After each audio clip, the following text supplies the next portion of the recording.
بسم اللہ الرحمن الرحیم۔ آج کل نوجوانوں کی حالت زار کو جب دیکھا جاتا ہے تو بڑا دکھ اور افسوس ہوتا ہے کہ یہ وہ نوجوان تھے جن کی جوانی اللہ کی عبادت میں کٹنی چاہیے، جن کو اسلام کی سربلندی کے لیے محنت کرنی چاہیے۔ نوجوانوں نے اسلام کا پرچم بلند کیا ہے۔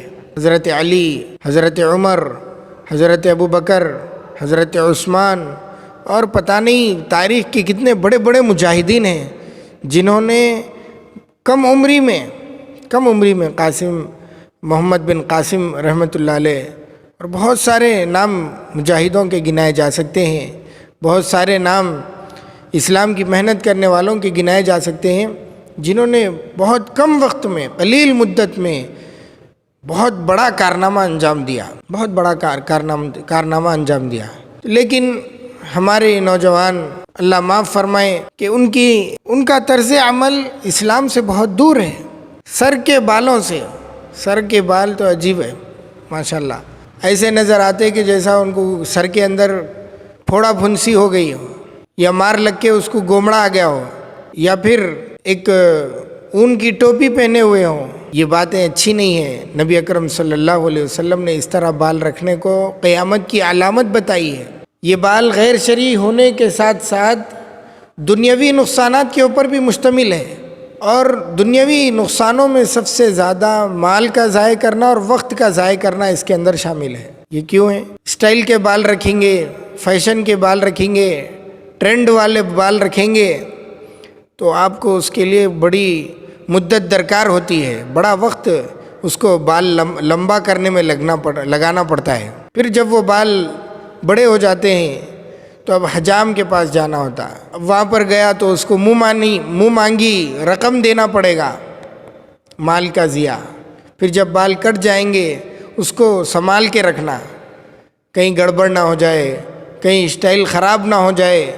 کاموں میں تو لگا ہوا ہے لیکن دھیان اس کا بالوں میں ہے، پڑھائی میں لگا ہوا ہے ہمارا نوجوان لیکن اس کا دھیان بالوں میں ہے۔ اللہ تعالیٰ مدارس والوں کو اجر عظیم عطا فرمائے۔ اس لیے انہوں نے بہت پہلے سے یہ قانون بنا رکھا ہے کہ مدرسے میں اگر پڑھنا ہے تو ہر مہینے میں سر کے بال کٹانا، تاکہ بچے کو سر کے بالوں کی طرف ذہن ہی نہ جائے، پڑھائی میں اس کا دھیان لگے رہے۔ پڑھائی میں ہے نوجوان لیکن اس کا ذہن پورا بالوں کی طرف ہے، کام میں ہے بالوں کی طرف متوجہ ہے۔ تو یہ تو دنیاوی نقصان ہے، اور اخروی نقصان حضور نبی کریم صلی اللہ علیہ وسلم کی سنت ہونے کے باوجود اس کو پامال کر دینا، اس کے اوپر عمل نہیں کرنا، آپ علیہ السلام کی تعلیمات ہونے کے باوجود اس پر عمل نہیں کرنا۔ اسلام کے اندر چھوٹی سے چھوٹی چیز ذکر کر دی گئی، ہر چیز کے ادب بتایا گیا ہے، بال رکھنے، بال کٹانے کا بھی ادب ہے۔ بخاری کی روایت ہے جس میں ہے کہ نبی اکرم صلی اللہ علیہ وسلم نے قضاء سے منع فرمایا۔ لوگوں نے پوچھا کہ بھئی قضاء کیا ہے؟ تو صحابی نے کہا کہ قضاء یہ ہے کہ تم سر کے بعض حصے پر بال رکھو اور بعض حصے پر بال نہ رکھو۔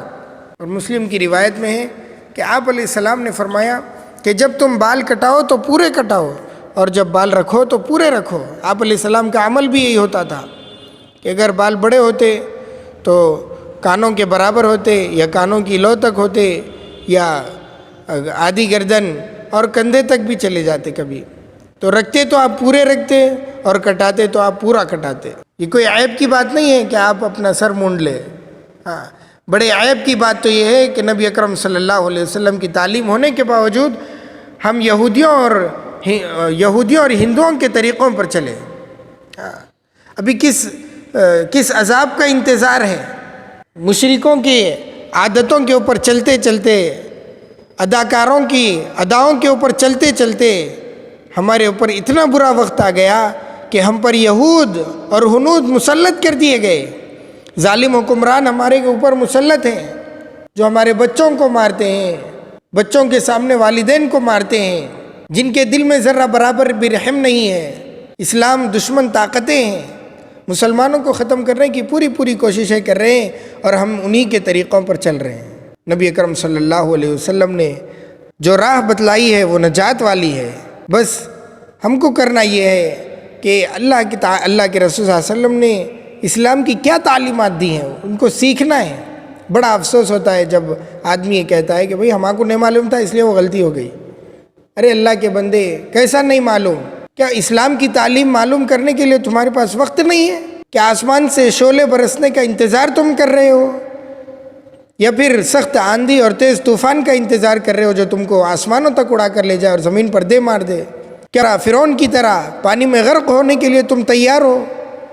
اللہ سے مقابلہ نہ کرو، شریعت پر عمل کرو، شریعت کو جانو، پہچانو اور اس کو دوسروں تک پہنچاؤ۔